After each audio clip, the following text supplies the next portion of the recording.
Sooner fans, you've got every right to believe that Oklahoma ranks among the best of all time in all-time program rankings, and now another entry, possibly, if it comes through, to the all-time name team for Oklahoma football. Welcome to the Voice of College Football, OU. We come your way every Wednesday at 12:30 Eastern, 11:30 where it counts there in Oklahoma. And the guy that makes it all happen, otherwise we don't have a show and much of a channel. So we appreciate the efforts and contributions of Jason Ray. Last word on college football. Jason, what's going on?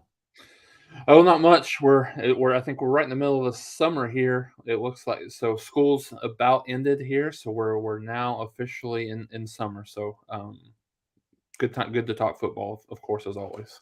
A couple days ago, we hit the first day that you would consider summer, like full onslaught summer, humidity near 90 degrees here in Connecticut for one day. And I didn't mind it. It was uncomfortable. Like I wouldn't want to live like that, but it almost felt good like for one day, but it's backed off into the low 70s again. And it's pretty much picturesque weather across the board for us here. All right, Jason, I guess we're going to dive into two of the latest. One occurred just after we posted the live stream last week, but we certainly covered J.J. Hester. We also have, I was alluding to from the top, as you mentioned, I stole your line, the all-name team entry of one General Booty, quarterback. Yeah, so I think despite the name, Mark, which I certainly would gather that probably he will be a guy that's I think it's Herb Street or someone puts up an all name team early on in the year. I can't imagine him not being on that. But that that aside, another good, really good entry into this Oklahoma team for 2022. He's a guy that's going to be eligible immediately. He'll be in he'll be in the program this summer as well. Really had a really good junior college season this past year. 25 touchdowns, over 3,000 yards passing, and comes from a good family. I believe it was his uncle John David Booty that was was quarterback at USC. His father had played as a receiver, I think with LSU, and so he comes from a good family. And like you said, it was a little bit of a weird situation for him. you know his senior year in high school was really right in the middle of the COVID pandemic situation, so he elected to go the junior college route. I don't think it had anything to do with grades per se, but he felt like he needed an extra year to kind of show the scouts and show everybody, that he has the ability to play, at the next level. And so, like I said, had a really good year. I think he had a game that he threw for over 500 yards and 8 touchdowns in this year, at the junior college, number one junior college quarterback in the country. So, yeah, I think coming into we talked a lot about this, Mark, coming out of the spring game. The quarterback situation was a little bit of a question mark from a depth perspective, but now you've got, with Booty, and then you've got Davis Bevel from Pittsburgh that came across, and then with Gabriel, and then Nick Evers, and Micah Bowens as your scholarship. You got 5 scholarship quarterbacks, and then you've got a few walk-ons there. So I think you have to feel a lot better about where Oklahoma is.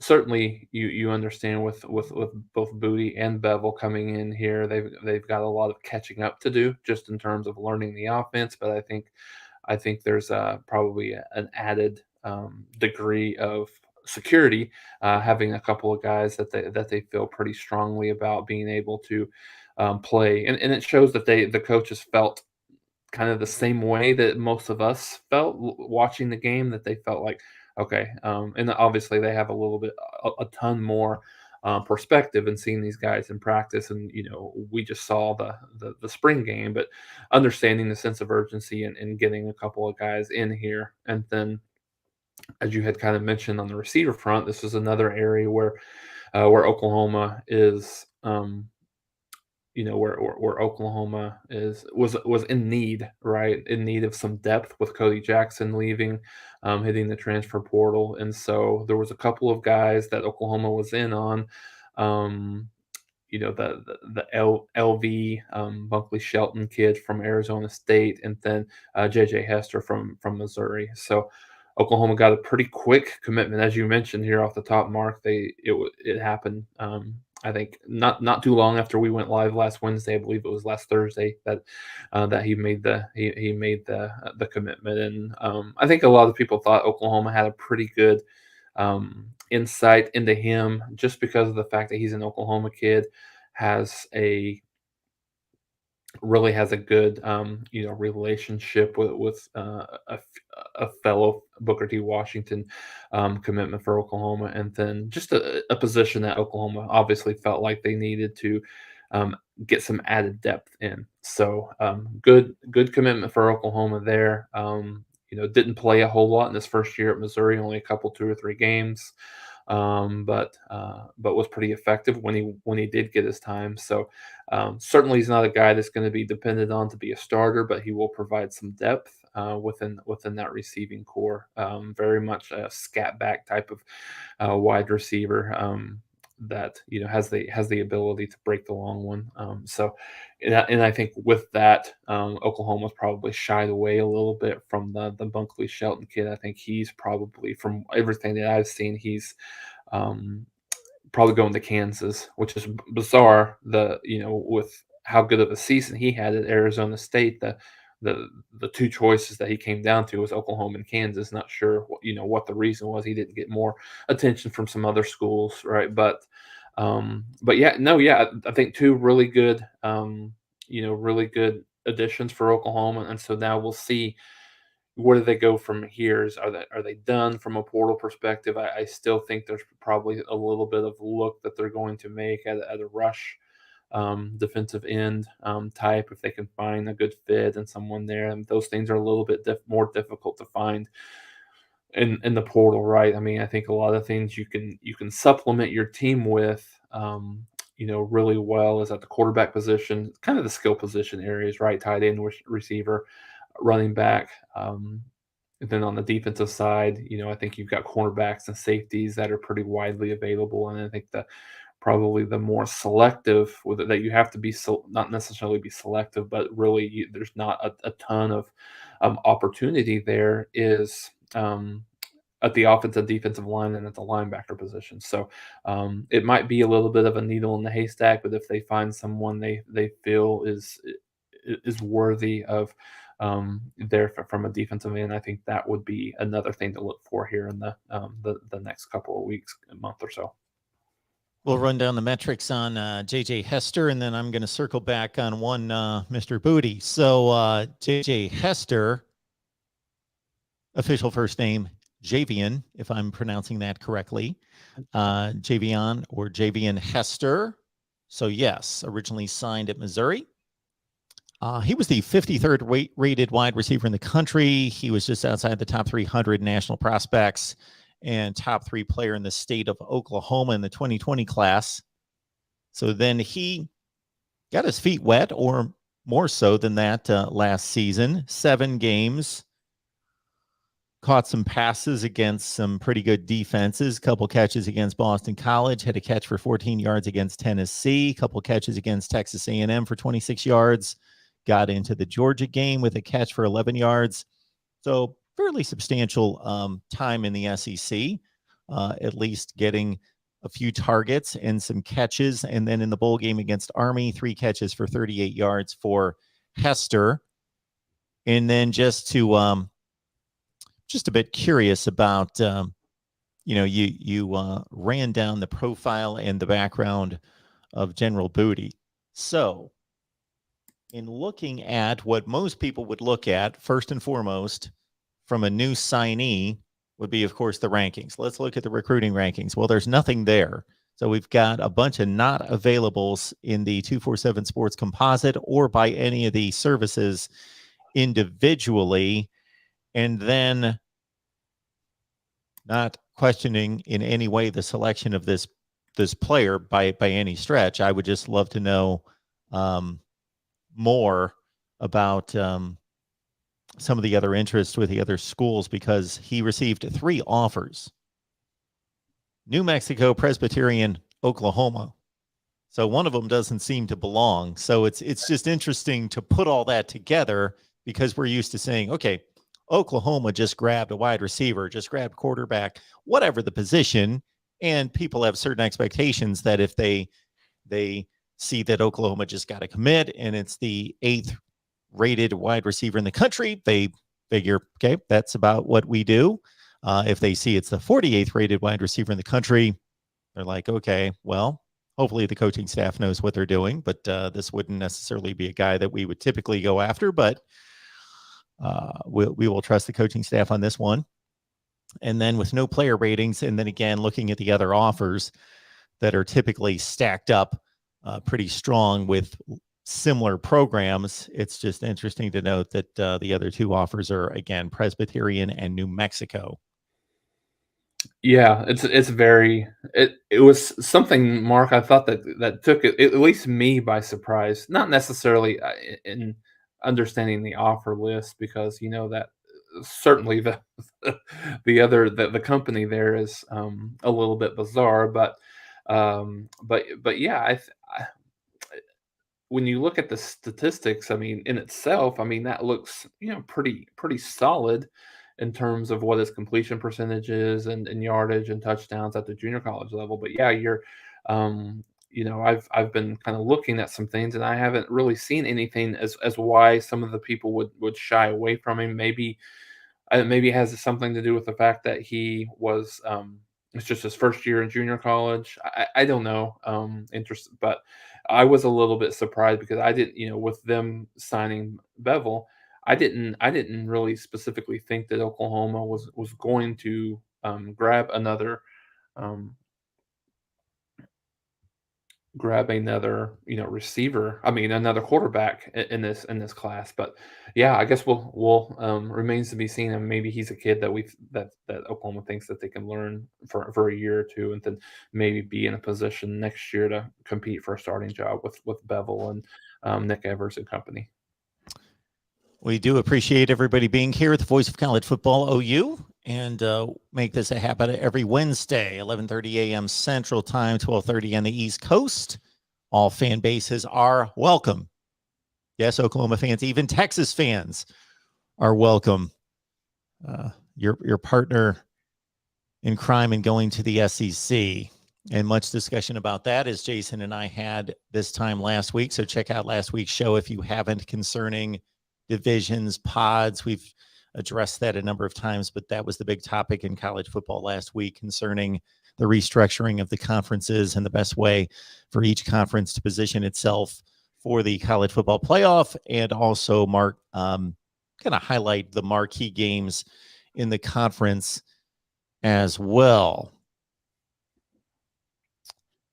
All right. Any comments or questions? Don't see anything at this point.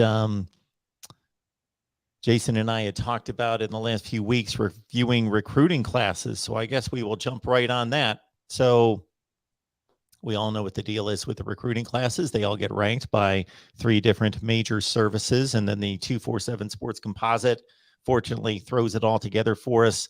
And it had always fascinated me in terms of, we see that, for example, the 15th rated recruiting class in 2015 goes on to do X, Y, and Z. Players overachieve, underachieve, hit the mark, booms and busts. And then 4 and 5 years later, what's the result of that class that we believed, based on the recruiting services, to be, again, let's say the 15th best class in the country? Was it truly a top 5 class, or was it a top 30 class and not a top 15 class? That would be an exhaustive process to take all of that, because I've seen individual services and individual platforms do it for their particular team, but you can't fully re-rank the classes without doing everyone. So Jason and I are going to do a slice of that. And again, continue to leave your comments and questions in the live chat. We will get to them. But in the meantime, while nobody has anything to offer, we're going to go through the 2021 recruiting class. So albeit this is going to be the least interesting of the reviews, because we only have one season in the books. Yep. So no time to panic over a freshman who didn't see the field. Still plenty of time to develop, but we'll see who's jumped out and who's had any kind of impact on their first season of football, as I'm going to pull up the 22 class or the 21 class, and we'll give it a look. So this was the 6th rated class in the country with 16 enrollees. Mm-hmm. And so why don't we do this? Do you want me to throw you a handful of guys and you can comment on whomever you like? Sure. Yeah, that's fine. All right. We'll go with the top 3 here. I think I've heard of this first guy, Caleb Williams. He's a quarterback, and haven't heard much of him in Oklahoma camp this spring, so I don't know what happened there. But and then we've got Clayton Smith, and then we've got another Williams who hasn't been around for a while, Mario Williams at wide receiver. Yeah, it's interesting. So the first 3, and then overall, I think Oklahoma has, I believe, 7 of the total 25 that are no longer on the roster. So they had 16 commitments, to your point, 9 transfers that are part of that, and 7 of the 25 of those that are no longer on the roster. So that's a little bit eye-opening. I mean, not surprising to me based on kind of what's happened, but very eye-opening, I guess. But I think when you look at those 3, Mark, I think 2 of them. So first, let's talk through Caleb Williams. I think coming into the season, I think a lot of people were excited about his future potential at Oklahoma. I think a lot of people thought that obviously that Spencer Rattler was going to be the guy, was going to whatever he was going to do, have an outstanding season, whether that means a Heisman Trophy winner or whatever it ended up being. Because as you remember, he was one of if not the leading Heisman candidate coming into the season last year. So obviously, it didn't work out for him the way that he had anticipated, and then Caleb Williams came on, obviously mid-season, and never really looked back from.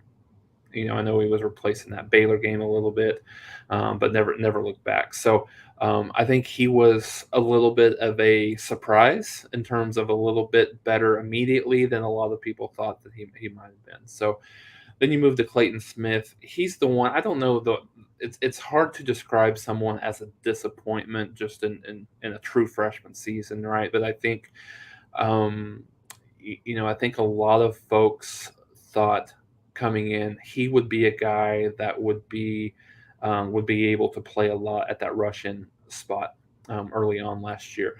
It never really materialized. Never really, he got in the game. He got into some games, and when the final score was not really or the winner was not in doubt in those situations, but never really made any big impacts. And I think even this year, Mark, I think he's a guy that, from everything that I continue to hear, he's not he's not a guy that's in the that's really in that maybe even the too deep at the Russian perspective. So some kids it takes a little bit longer than others, but he's a guy that has not made the leap that a lot of people thought that he would. Has all the measurables, and then, but we'll see. I mean, I think the coaching obviously will make a little bit of an impact in terms of what he is going to be able to do, whether it's this year or the next few years. Keeping in mind he's still a redshirt freshman. So, and then as you mentioned, Mario Williams is the other one. Again, he's joined Caleb at USC.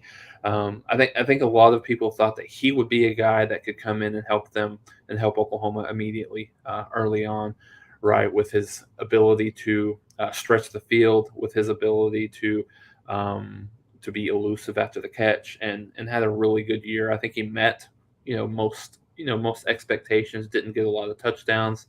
I think he was a little bit frustrated with a lack of targets, specifically late in the season. for Oklahoma. But as we know, is now with Riley and Williams at USC, and certainly think he'll continue to be a big time contributor at the FBS level. To extend on Jason's point, had we done this exercise 3 years ago and we had 25 total signings for a particular class, whether that be through the transfer portal, well, we wouldn't have seen 9 through the transfer portal 3 to 4 years ago, but 25 total, let's say in a class, and 1 year later, only 7 were still with the team. That would be all sorts of cause for alarm. But there's a few things at play here. Number one's the obvious. Transfer portal is hitting everyone. I'm going to go through this exercise with a number of other live streams that we do, and I expect to see, maybe not to this extent, the results, but you've got the combination of transfer portal and the coaching change. So anytime there's a coaching change, there's going to be a transition of players coming and going. That's just the nature of the business, and people making decisions based on who they formed relationships with, who they feel comfortable with, and what they were expecting. So anytime there's a coaching change, there's going to be a change. But still, 7 on campus 1 year later, basically, 18 months later, going back to December of 21, from that original signing class. It's a sign of the times, and it's also, again, the state of the program in transition between Riley and Venables. Yeah. Jason, I did this last night with Nebraska, and they've had a coach there for 5 years, and the impact on their 21 class was like 0. Mm-hmm.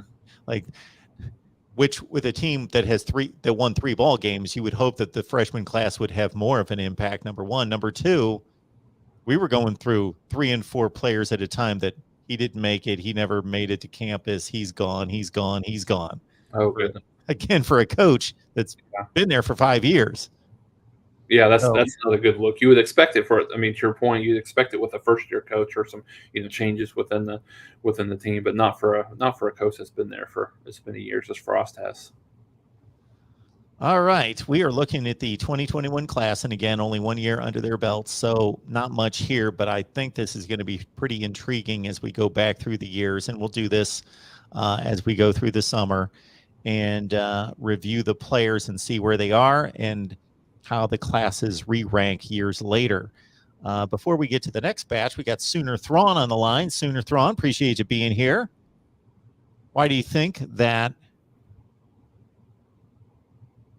I'll go with Riley was out-recruited by Texas most years and a bad developer of talent. OU going to get a 5-star 2024 defensive line commit. I assume that's what that is in the next 2 weeks. Last name Stone. Yeah, David Stone is a guy that has moved on from I think he's enrolled in IMG Academy this year, and I think he's a guy that Oklahoma's been in on for a while. But I think overall, Mark, it's interesting. A lot of comments here, kind of related to Venables' ability to recruit versus Riley's ability to recruit, what type of guys that Oklahoma will have, and what type of what type of development, what's some of the issues that they've had over the last few years with Riley. And I think that there's a couple of things to unpack here. I think the idea that comes out that Oklahoma won't be able to recruit at a high level under Venables is I don't see it happening, just based on the number of dynamic recruiters that Oklahoma has on this program in this program now. Not to mention what Oklahoma has had historically on the offensive side of the ball. Cale Gundy's a really good recruiter. DeMarco Murray has proven to be a really, really good recruiter early on in his time at Oklahoma, beating Bo, and just on down the line. And then when you look at what some of these guys on the defensive side of the ball, not to mention Venables, but when you look at Jay Valai, when you look at Todd Bates, when you look at some of these guys that have, even some of these guys, Mark, that haven't had much of an opportunity, like a Miguel Chavis has done just a tremendous job early on, and I think you obviously we'll see how that continues to go throughout the this year and the next couple of years and things like that. But when you look at the tremendous job that Oklahoma was able to do just in a short period of time where they needed to kind of try to put this class together, I think that's maybe a certain blueprint that shows how well and how dynamic this staff can be from a recruiting perspective. So yeah, it remains to be seen as we go through through the rest of this 2022 cycle, 23 cycle, I should say, and then beyond. But and then when you look at some of the things that Riley and company were able to do, you know, think of it from an offensive side of the ball, and then we'll kind of move back to on the defensive side. Yes, Riley was an absolute dynamic recruiter, and still will continue to be. He was a good recruiter, really really good recruiter at Oklahoma. He'll only get better at USC. Whether Oklahoma fans want to admit that or not, he certainly will continue to be that good. It's much easier to recruit to USC than it is to Oklahoma. So I think he will continue to be dynamic in that perspective. I think the thing that some people have put together here and thing that has a little bit of value is the player development on the offensive side of the ball. I think there has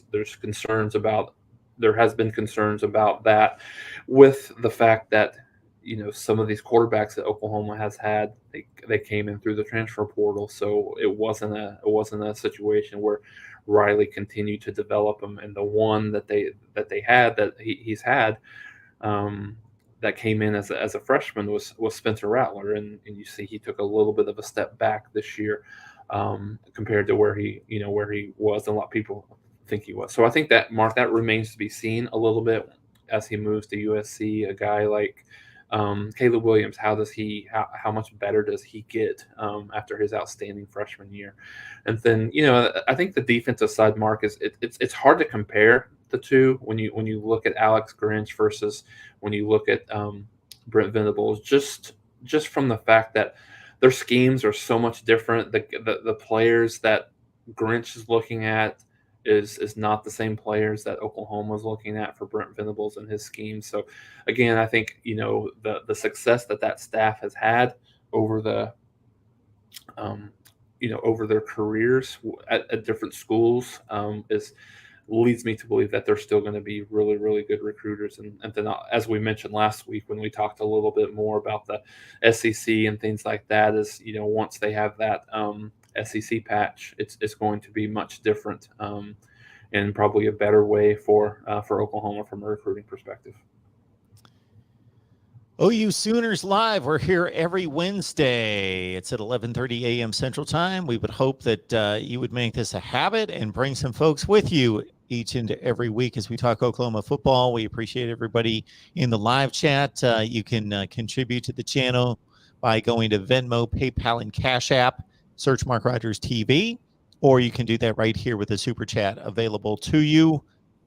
And don't forget to hit the like button. If you don't do anything else, please hit the like button and share these videos out on social media. Or again, just let people know that we're here every Wednesday. And you got to subscribe and hit the bell for the notifications, because every once in a while we need to change schedules and we throw a few people off there. But if you're getting the notifications, then you know when we go live. All right. Yes, a lot of back and forth about this. We'll see. It's going to be fascinating how long this continues between, and it's healthy debate, Oklahoma and USC and the connections there. It would be fascinating if we could get those two on the same field here soon, hopefully in a college football playoff. Would be tremendous. I saw. I'm trying to remember, Mark, where it came from. It was more of a national article. I think it had to do with, or maybe it was. I don't remember. Anyways, it was something to do with what are the most anticipated non-conference matchups possibilities in the future, and Oklahoma and USC was an overwhelming number one. To your point, I think it would have to happen in either a college football playoff or a bowl situation. I don't think there's probably any, at least right now. I wouldn't guess there's very much appetite for a home and home schedule with both sides. Maybe there is. I don't know, just because of um, how fresh everything still is right now. But yeah, I'm with you. I mean, it'll be interesting to me. I think it'll still. There's going to be some hurt Oklahoma people for a while, specifically if USC starts to be pretty successful early on. So I think that'll be something that continues to happen, and something I think a lot of people would love to see. Yeah, Brent Venables is going to be evaluated, at least by the fan base, partially against Lincoln Riley, for better or worse, or whether it's fair or unfair. If Brent Venables is able to go to the SEC, let's say meet reasonable expectations, a lot of 9-3s, 11-1, boom, playoff, but then some solid seasons, tougher schedule, all of that, maybe an expanded playoff in which 10-2 gets you in as an SEC team. But if Lincoln Riley just tears it up, then he's going to have to pay the consequences again, unfortunately, for that comparison by many.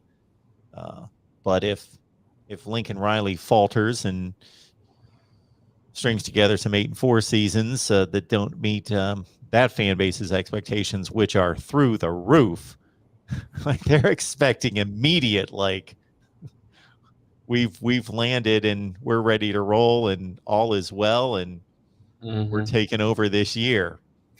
I see It's a lot of crazy. that. Yeah, it's going to be. I mean, not necessarily just because of the Oklahoma ties here, Mark. I think it's going to be one of the most intriguing teams to watch, because I think we all know that they're going to score a lot of points on the offensive side of the ball. They're going to be successful. However, their roster is still, it's not a great roster on the defensive side of the ball, particularly not a great offensive line. So I think those things will kind of remain to be seen. They'll probably have the ability to outscore a lot of these teams in the Pac-12.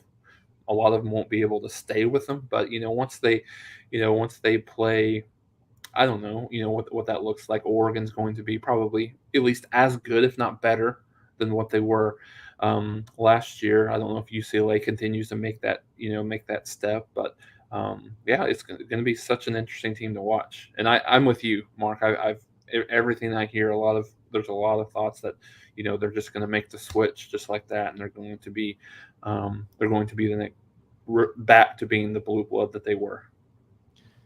I expect them to be significantly better.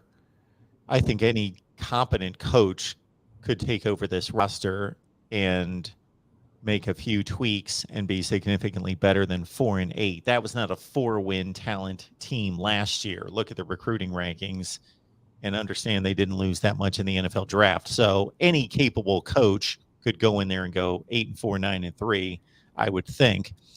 So we'll see how good Lincoln Riley is long term. I kind of temper the thought that he's some elite, amazing coach, but I also believe that he's very good at what he does and one of the best coaches in the country. I have him roughly in that top 10 range, but I certainly believe he inherited a strong program.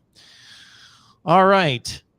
Next up, we've got a batch for the 2021 class, Jason, that includes Billy Bowman, athlete coming out of Denton, Texas, Savion Byrd, guard center out of Texas as well, and Virginia's edge rusher, Kelvin Gilliam. Yeah, so when you look at those three, Mark, Billy Bowman's the only one that got significant playing time last year, and was unfortunate for Billy. A little bit of an indictment on the previous coaching staff. Not necessarily. I mean, they had to do what they had to do, but this kid had the misfortune of being moved around a lot. He played, he primarily played nickel. They moved him over the cornerback a little bit out of necessity and injury. Didn't really play particularly well at that position. Moved around a little bit as well, and so so I think the athleticism is there. I think just kind of being thrown into the fire a little bit, so to speak, as a true freshman, was difficult for him. So he was a little, he was solid. He was a little what you would expect from a true freshman playing. That's maybe not necessarily ready to play it. As we've talked a little bit before, um, Mark Venables does not like to play freshmen and sophomores as much as he possibly can. Now, if you have a guy that's absolutely ready and you can't keep him off the field, that's one thing. But his defense is a little bit more, um, I think, detail oriented, sophisticated, a little bit more complex than what Grinch's system was. So the ability for Bowman to be on the field immediately in Grinch's system versus being on the field immediately in Venable's system is a little bit different. So, but through the spring early on, they've kind of settled on him at free safety. It seems as right now they don't want to try that. They want to move him around as much as they possibly can, as much as they can avoid it. So yeah, continue. Would certainly expect for him to, if he's not a starter this year, to be a guy that's in the mix. And then the other two that you mentioned, Savion Byrd and Kelvin Gilliam, really didn't play a ton. Both of them played a little bit sparingly. I think of the two, from what I've heard, I think I would expect Bird to be in that too deep from an offensive lineman perspective and um, a guard perspective as well for him in the back end. One of the strongest guys, I think Beanbo said, one of the strongest guys, but really just kind of getting that technique down and things like that. And then Gilliam is a guy that he's bulked up a little bit. He was 250. I think he's more around the 270 range now. So probably play a little bit more inside and will provide depth there for Oklahoma. But yeah, neither of them played much last year at all, except for Bowman. All right. We are breaking down the Sooners as we always do with all of you each and every Wednesday. And there's typically some kind of Texas fight in the chat, but USC has obviously taken over in the last several months. So USC fans, we welcome you as well. Good to have you here. And welcome to the Voice of College Football. Understand we got 25 team channels, so we most likely have the team that you are rooting for. And we've got live streams each and every week for, in addition to Oklahoma, Ohio State, Michigan, Nebraska, Iowa, West Virginia, Oklahoma, Florida State, Miami. Don't think I missed anyone. So please check in for those. The next one's coming up in about 15 minutes. We've got Ohio State Buckeyes live on our Ohio State show and channel there. All right, let's see. Our next batch, we'll start with a guy that we've talked about quite a bit here recently because of his departure. We got Cody Jackson at wide receiver, Jalil Farouk at wide receiver, and Ethan Downs, an edge rusher. Yeah, and all three of these guys played a little bit last year, sparingly. When you look at Cody Jackson, played a little bit more than Farouk, but didn't get a ton of playing time. As you mentioned, I think is probably leaning towards USC in terms of his transfer. Nothing official, but I've seen a lot of discussion and a lot of rumors related to him going to probably USC bound. And then when you look at Jalil Farouk, didn't play a whole lot, but stepped up and played really well. Certainly had his best game of the season against Oregon in the bowl game, and certainly will be counted on to be one of those top guys. I would guess he's probably a starter in the receiving corps next year, or this upcoming year, I should say. And then when you look at Ethan Downs, I think he's a kid. He's a kid that played a little bit more than I think probably some thought he would early on as a true freshman out of Weatherford, Oklahoma, and is a guy that I think is going to be a difference maker on this defensive line this year. He's bulked up a little bit and trying to maintain his speed, so he'll be I think he'll be a starter on this defensive line this year and be a major contributor to it as well. But who knows if he can be at the same level um, that a Nick Benito was, and some of those other guys that Oklahoma had on the defensive line. But I think saying that is this kid has an incredible high motor.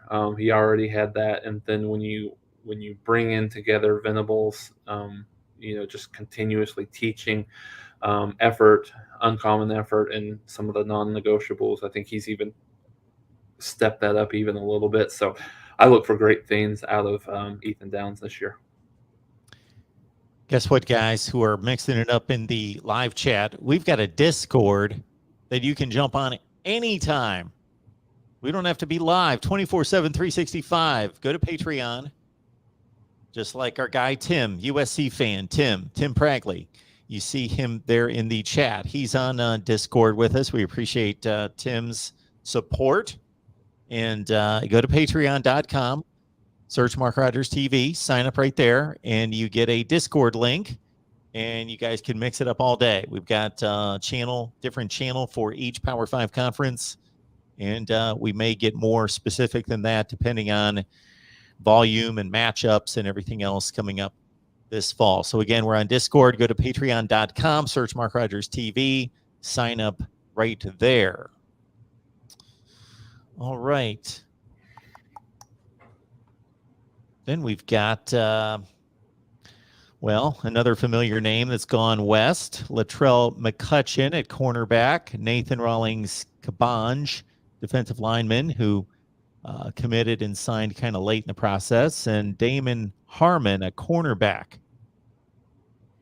Yeah, Mark, to your point, two of those three are no longer here. I haven't really heard about Cabange if he's landed anywhere yet or not. Not that I've heard. But then when you look at Damon Harmon, he's a kid that didn't play last year, still with the team, and he's a guy that's probably a little bit lower on the depth chart. Really haven't heard a whole lot about him. He's got some cornerbacks ahead of him, but a little bit more time in the system. He could be a guy that wreaks some havoc. He's got the size, I think, at 6'1", at the cornerback position that Oklahoma's kind of looking for, maybe a little bit on the shorter end, but I think they'd like them to be 6'2", 6'3"-ish. But he certainly is a guy that could factor into the rotation in a couple of years. Not necessarily immediately this year, though. Can't imagine the rest of these guys are going to factor in yet. Development type players, for the most part, that hopefully will make an impact at some point. But we got Jordan Mukes, safety. Danny Stutzman, linebacker. Cullen Montgomery, guard center. And Isaiah Coe, defensive lineman.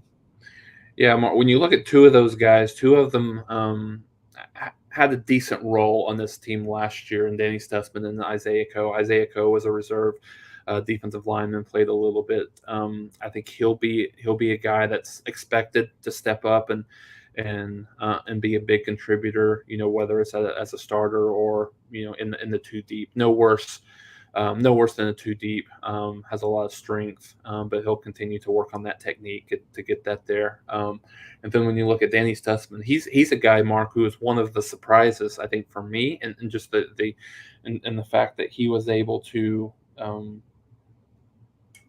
and the fact that he was able to get in and play a decent amount of the linebacker spot early on, and kind of had earned a starting spot towards the middle of the year. That was a little bit banged up, but still played well as a true freshman. He's a guy, again, that will absolutely be a starter for this team. I think throughout spring ball, he was called out several times as the most consistent linebacker that played through the spring. So certainly he's going to be a guy. And then when you look at the other one, Jordan Mukes and then Colin Montgomery, I think when you look at Mukes, he's a guy that has an opportunity maybe to get into the rotation. He's probably not a super safe bet to get into that rotation, but has the opportunity to battle his way in there. And then Cole Montgomery probably needs another year of development before he's a factor in that on the offensive line. All right. That takes us through the 2021 class of the incoming freshmen. Of course, we've got all these transfers who came in and played one season, and quite a bit of contribution here. Certainly, I'll run through all of them, and you can pick and choose as you will. But Michael Turk, the punter, Kavontre Bradford at running back, Wanye Morris at offensive tackle from Tennessee, of course, and another Tennessee player in Eric Gray, who was substantial. Key Lawrence at safety, Michael Woods at wide receiver, Josh Plaster, punter, Robert Congle at guard, and Michael Bowens at dual threat quarterback. Yeah, so when you look at Kavontre Bradford is the guy who's no longer with the team. He went back to LSU before the season even started last year. Then when you look at Michael Woods, he was the transfer from Arkansas, and he was actually drafted this year. So those are two of the I think 7 there that you'd mentioned, or maybe 9. I'm sorry, no 9. 2 of the 9 that you'd mentioned that are no longer with the team. I think Michael. I think when you look at Michael Turk, one of the best punters in the country, actually flirted with the idea of going out early, elected to come back. So he's a guy that will be, still one of the best. I think one of the best, averaged nearly 50 yards per kick last year. Again, same thing. And then when you look at another guy, what's interesting, Josh Plasner, same position. He's a senior, came in from Arizona State, has been in Oklahoma for the last couple of years as well. Interesting understanding that he's still within the program. Wouldn't have been surprised at all to see him move on. But he may have an opportunity from that COVID year to play, to be there next year. But I think in terms of some of the guys that you'd mentioned there, Mark, obviously Eric Gray was a big part of that last year's team as well. Will be another big part of this team on the Oklahoma on this Oklahoma team at the running back position. Key Lawrence he again was a little bit of a victim of a guy that was moved around a lot, played a little strong safety, played a little nickel, played a little corner. Really played better towards the end of the year, specifically, as they had to move him into the corner, in the corner position. And then when you look at Wanye Morris, he's another guy that a lot of people thought that he would be kind of an instant starter, an instant impact player at the tackle position, but really didn't do a great job of taking care of his body. Has done a tremendous job. Everything that I've heard early on, played really well in the spring game. He's a guy that I think that we'll see as a starter, at the tackle position for Oklahoma. And then Robert, the other one that I could comment on is Robert Conjal. He's a guy that came over from Arizona, played a lot last year, whether it be at the center position, as kind of a spot, or kind of started for Andrew Rain from time to time. And then he's a guy that will be in the rotation at the center position. Really kind of was unfortunate for Rain, didn't have the opportunity to play. Really didn't have the opportunity to play a whole lot in the spring. So Conjal got a lot of playing time as well. So he'll be in that rotation as well, and give Oklahoma some depth there at the center positions. And he's maybe doesn't necessarily have the same amount of athleticism as Andrew Rain, but is probably a little bit more. I think understands the position maybe a little bit better than what Rain does at this point.